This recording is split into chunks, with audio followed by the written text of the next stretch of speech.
அன்புமணிக்கிட்ட பாமக போயிடுச்சு. இப்போ இவர் வந்து 2 முடிவு எடுக்கணும். ஒன்று, நான் வந்து ஒதுங்கிறேன், சசிகலா மாதிரி 21ல முடிவெடுத்த மாதிரி. இல்லைன்னா ராமதாஸ் பாமக ராமதாஸ் பிரிவு அப்படி ஏதாவது ஒன்று ஆரம்பிக்கணும்.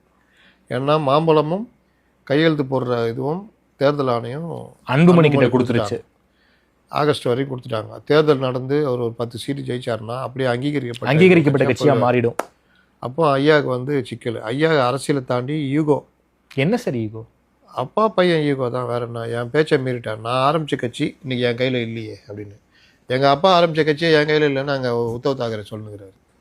அதனால் நீங்கள் வந்து நடைமுறை வேறு இது வேறன்னு புரியல.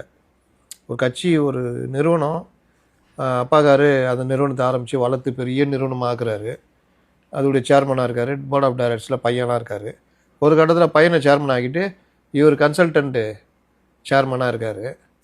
அப்புறமா இவர் திடீர்னு ஒரு முடிவு எடுத்து இல்லை இப்படி தான் பண்ணணுன்றப்போ பையன் இல்லைப்பா இது இப்படி தான் போகணுன்னா நான் தான் இது எல்லாத்தையும் நான் தான் மாற்றுவேன், பையனை சேர்மனில் தூக்கிட்டேன்னா பேப்பர் ஒர்க் அது கிடையாது. போர்ட் ஆஃப் டைரக்டர்ஸ் கூடி சேர்மனை நீக்கணும். ஆமாம், போர்ட் ஆஃப் டைரக்டர்ஸ் ஃபுல்லாகவே பையன் கூட இருக்காங்க.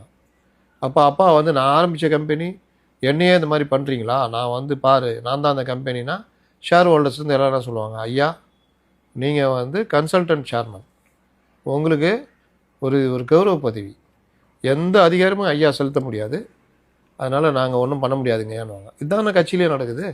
நீங்கள் நிறுவனர், இது ஒரு கௌரவ பதவி.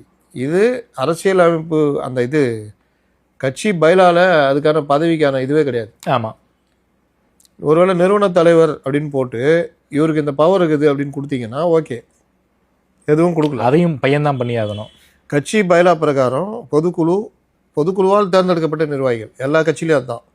அது யாருன்னா தலைவர், பொதுச் செயலாளர், பொருளாளர், அவர்கள் மேக்சிமம் எங்கே இருக்காங்களோ அதுதான் கட்சி.